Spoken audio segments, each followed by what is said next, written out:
क्योंकि रिपोर्ट आ रही है कि पाकिस्तान अमेरिका और ईरान के बीच शांति दूत बन गया है।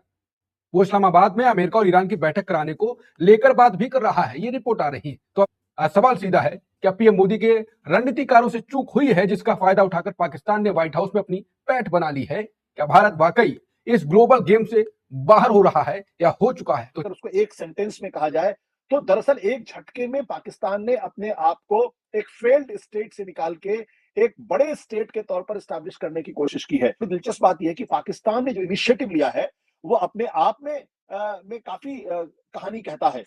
पाकिस्तान अमेरिका का बहुत क्लोज एलाई हो गया है। असीम मुनीर और उनके शहबाज शरीफ कई कई बार वहां ट्रंप के साथ लंच कर चुके हैं। हाँ। और उनको शहबाज शरीफ को और प्रधानमंत्री नरेंद्र मोदी को एक पाले में खड़ा करके दोनों को अपना best friend and great leaders बताया है। तो वहां पे स्थिति को देखिए, और ये वही पाकिस्तान है जिसने जब ईरान पे हमला हुआ तो उसने इस घटना की निंदा की और उसने उसने कहा कि ये बात ठीक नहीं है। तो पाकिस्तान जो अमेरिका का क्लोज एलाई है वो इस घटना की निंदा कर रहा है। आशुतोष जी, जी, क्या पीएम मोदी की झप्पी कूटनीति पर भारी पड़ गई है पाकिस्तान की चाल? ये सवाल इसलिए उठ रहा है क्योंकि रिपोर्ट आ रही है कि पाकिस्तान अमेरिका और ईरान के बीच शांति दूत बन गया है।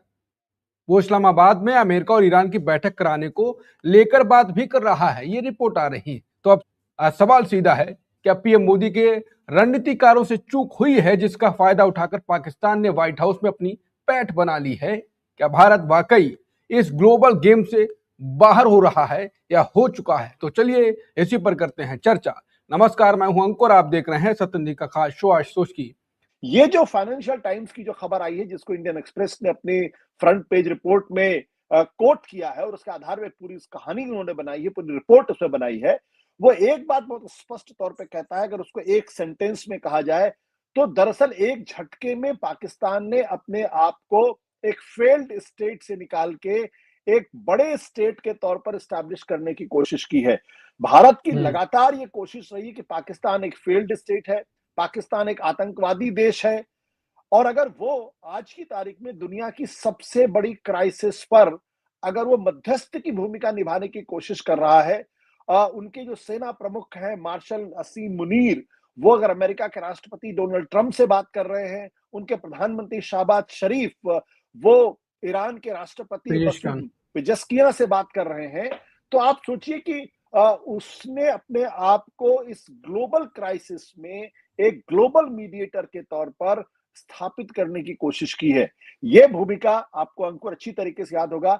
मैं बार-बार ये कहता था कि भारत उस आदर्श स्थिति में था जहां भारत इस वक्त एक ग्लोबल मीडिएटर की तरीके से ग्लोबल नेगोशिएटर की भूमिका में आ सकता था और भारत की स्टैंडिंग अंतर्राष्ट्रीय मंच पे बहुत बढ़ सकती थी।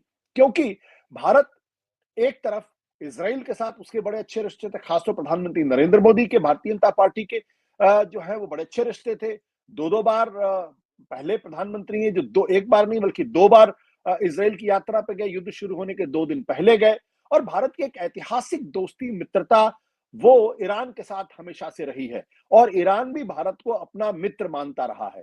लेकिन जैसे ही युद्ध शुरू हुआ, उस युद्ध शुरू होने के बाद जिस तरीके से उनके सुप्रीम लीडर खामनेई का कत्ल हुआ और इजराइल और अमेरिकी फोर्सेस ने मिलकर उनका कत्ल किया और उस पर भारत की जो मोदी सरकार है उसने चुप्पी साध ली, उस पर एक शब्द नहीं बोला।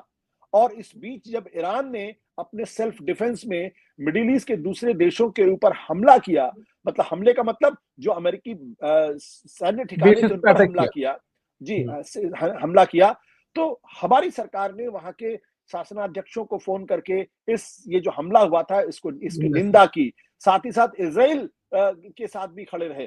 तो जब आप पूरी मजबूती के साथ ईरान के साथ न खड़े होकर बल्कि अमेरिका और इजराइल के साथ खड़े हो गए, उनके सुप्रीम लीडर के कत्ल में आपने संवेदना भी व्यक्त नहीं की, और जब देश के अंदर एक दबाव बना तब 6 दिन के बाद हमारे विदेश सचिव वहां जाते हैं और उनकी किताब में संवेदना संदेश लिखते हैं और उसमें भी उनकी मृत्यु को वो एक डिमाइस के तौर पर पेश करने की कोशिश करते हैं। तो जाहिर सी बात है, भारत की जो बार्गेनिंग पावर थी, जो निगोशिएटिंग पावर थी, जो हो सकती थी, उसने ईरान के साथ पूरी तरीके से अपने आप को खत्म कर लिया कि आप किस मुंह से ईरान से कहेंगे कि आप युद्ध को रोक लीजिए। और देखिए नतीजा बिल्कुल स्पष्ट है।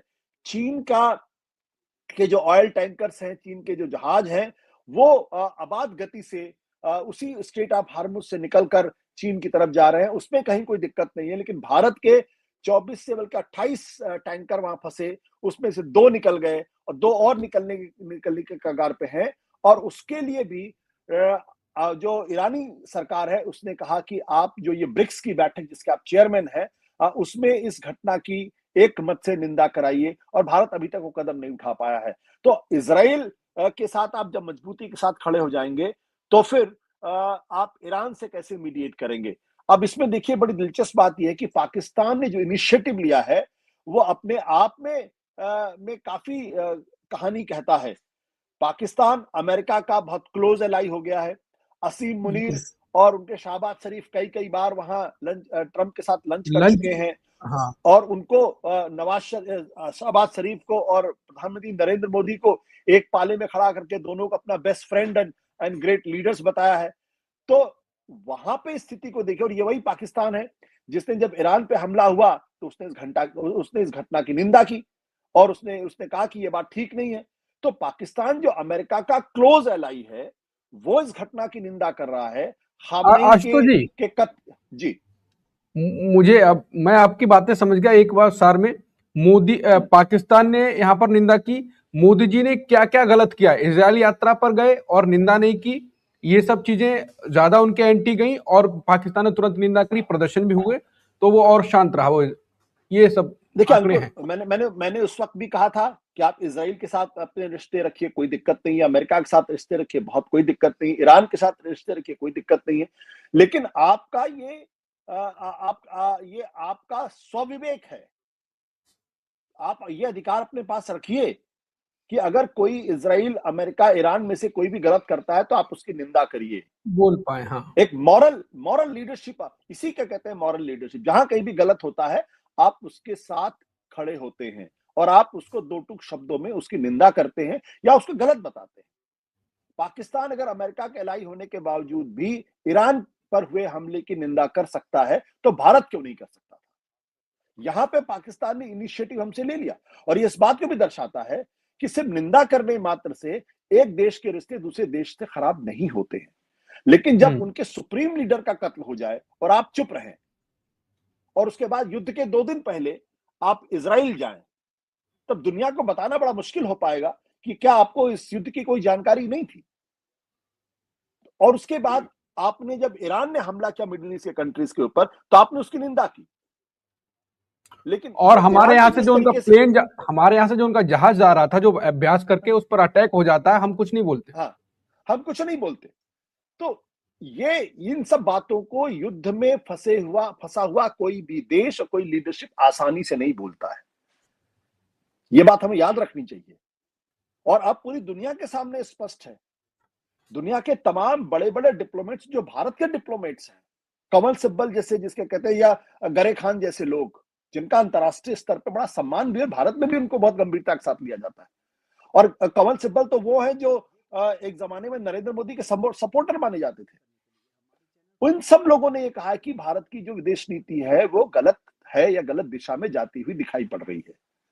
तो वैसे में पाकिस्तान अपना स्टेचर बढ़ा रहा है और हम जो अपना स्टेचर बहुत बढ़ा सकते थे वो अचानक लगता है कि वो किसी ख्याली पुलाव हमसे पका रहे थे और उसी से अपने आप को संतुष्ट कर रहे थे।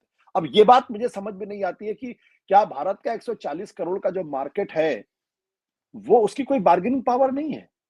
क्या हमारे हिंदुस्तान के प्रधानमंत्री ट्रंप को फोन करके नहीं कह सकते थे कि भाई इस युद्ध को खत्म किया जाए, पूरी दुनिया इससे परेशान है?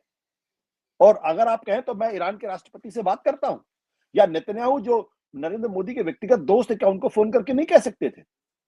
अगर वो इनिशिएटिव लेते तो मैं इस बारे में 100% कॉन्फिडेंट हूं कि भारत अगर कोई इनिशिएटिव लेगा, मैं मोदी सरकार की बात नहीं कर रहा, भारत अगर कोई इनिशिएटिव लेगा तो पूरी दुनिया उसको गंभीरता के साथ लेगी। लेकिन अगर हम इनिशिएटिव ही नहीं लेंगे, हम चुपचाप एक किनारे पे बैठ के सिर्फ लहरों को गिनते रहेंगे, तो फिर ये स्थिति पैदा हुई। पाकिस्तान ने इनिशिएटिव लिया, और देखिए इंपॉर्टेंट बात क्या है, पाकिस्तान ने इनिशिएटिव लिया, इजिप्ट ने इनिशिएटिव लिया और तुर्की ने इनिशिएटिव लिया। तीनों इस वक्त ये कोशिश कर रहे हैं, तीनों देश ये कोशिश कर रहे हैं कि ईरान युद्ध खत्म हो और अमेरिका और ईरान के बीच में किसी तरीके की कोई संधि बने।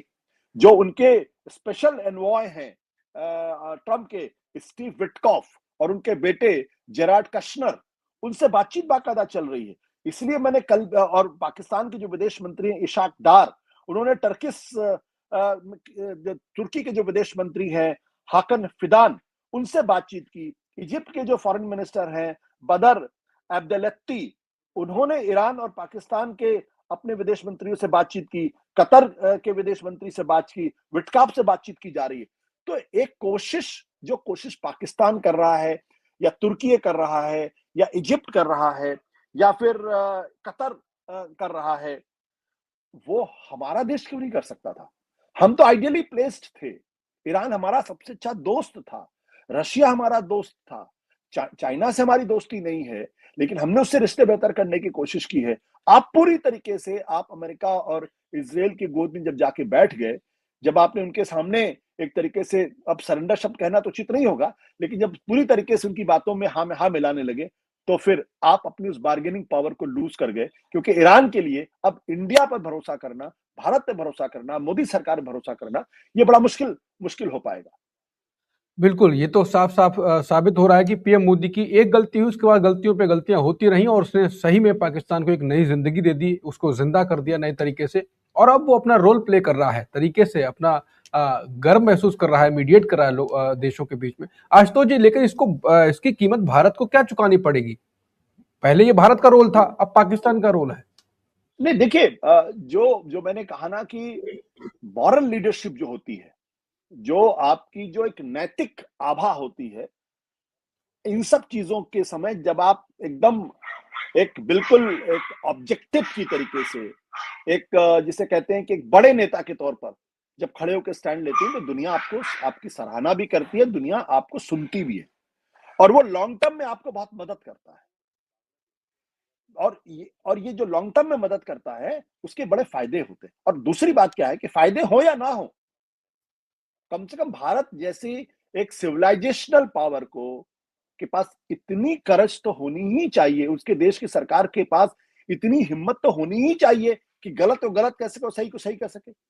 आशुतोष जी, बैलेंस विदेश नीति ये होती है कि एक दिन इसके घर चलेगा, एक दिन उसके घर चलेगा। ये बैलेंस हुआ कि जिसने गलत किया उसके बारे में गलत बोल दिया और बस शांति से बैठे, जो सही कर रहा है उसके साथ रहे। फिर उसने गलत किया तो उसके खिलाफ बोल दिया, फिर उसके बाद शांत रहे। ये बैलेंस नीति है। देखिए, युद्ध में किसी के साथ रहने का कोई बड़ा फायदा नहीं है। निंदा तो कर सकते हैं, लेकिन लेकिन गलत को गलत कहने की सामर्थ्य, नैतिक ताकत, ये इंपॉर्टेंट बात होती है। ये जीवन में भी इंपॉर्टेंट होती है, और उसकी कीमत भी आपको चुकानी पड़ती है। कभी कभी आपको कीमत भी चुकानी पड़ती है। लेकिन जब आप नैतिक स्टैंड लेते हैं, जब आप गलत को गलत कहते हैं, सही को सही कहते हैं, तो दुनिया, हो सकता है उस वक्त, उस समय में आपकी बातों को खुल के ना सराहे, लेकिन वो भी अंदर से मानते हैं कि इस आदमी में दम है, या इस देश के अंदर दम है, जो गलत को गलत कह रहा है और सही को सही कह रहा है। तो मेरा जो कहना है कि विदेश नीति में भी ये लागू होता है, ये व्यक्तिगत जीवन में भी लागू होता है। जो लोग ये कहते हैं कि नेशनल इंटरेस्ट, विदेश नीति कुछ नहीं बल्कि नेशनल इंटरेस्ट को बढ़ाना है, तो आम जिंदगी में भी ये होता है। एक आम आदमी जो होता है, वो अपने ही इंटरेस्ट को तो आगे बढ़ाता है, वो किसी पड़ोसी के इंटरेस्ट को थोड़ी आगे बढ़ाता है। लेकिन बड़ा आदमी, बड़ा नेता वो बनता है जो पूरे समाज के बारे में सोचता है, और वही आदमी आगे चल के समाज को लीड करता है। तो बड़ा देश वो होता है लोगों की नजर में जो पूरे समाज को रोशनी दिखाने का काम करे, पूरे समाज के लिए टॉर्च लाइट का काम करे, और उसको नैतिक दृश्य देने का काम करे। भाई, ये मैं कहने का प्रयास कर रहा हूं। तो यहां पे भारत के लिए बहुत अच्छी स्थिति थी कि भारत तीनों देशों के बीच में एक सुलह समझौता कराने की कोशिश करता है, चाहे असफल हो जाए। देखिए, मैं ये नहीं मानता पाकिस्तान इसमें सफल हो जाएगा, लेकिन कम से कम वो कोशिश तो कर रहा है। और भारत पाकिस्तान से बेहतर भारत आइडियली प्लेस था, क्योंकि भारत जिस तरीके से, मोदी सरकार जिस तरीके से इजराइल से बात कर सकती थी, नेतन्याहू से बात कर सकती थी, ट्रंप से बात कर सकती थी, ईरान के राष्ट्रपति से बात कर सकती थी, वैसा कोई नहीं कर सकता था। भारत दुनिया की एक बड़ी सभ्यता है, पुरानी सभ्यता है, जिसका पूरी दुनिया में सम्मान है। हम फास्टेस्ट ग्रोइंग इकोनॉमी है, 140 करोड़ का हमारा मार्केट है, और दुनिया की इकोनॉमी आज बिना भारत को इग्नोर के नहीं चल सकती है। तो हम सिर्फ मॉरल स्टैंड नहीं ले पाए, जो मैं कहना चाहता, हम पूरी तरीके से इजराइल के साथ खड़े हो गए। बिल्कुल। भारत दुनिया हमको इग्नोर तो नहीं कर सकती, हम खुद ही आंखें बंद करके बैठ जाए कबूतर जैसा हाल कि बिल्ली चली गई तो फिर यही हाल होगा। कुल मिलाकर भारत अपनी बहुत स्ट्रांग पोजीशन पे था, लेकिन मोदी सरकार की विदेश नीति ने उसको एक हिसाब से भट्टा लगा दिया है। पाकिस्तान जैसा देश जो कूटनीतिक तौर पर हमसे जीत रहा है, सैन्य क्षमता में ऑपरेशन सिंदूर से हम जीते थे, तो फिर उसको बात को हम आगे बढ़ाते। हमने अपने विदेश अब डेलीगेशन भी बाहर भेजा विदेश में, वो आपस में भारतीय लोगों से मिलके प्रेस कॉन्फ्रेंस करके चले आए। जहां तक लग रहा है उसका नतीजा तो कुछ दिखता नहीं। कुल मिलाकर देखते हैं कि इसकी कीमत भारत को कितनी चुकानी पड़ेगी। मोदी सरकार की गलतियों ने पाकिस्तान को एक नई जिंदगी तो दे दी है। नमस्कार।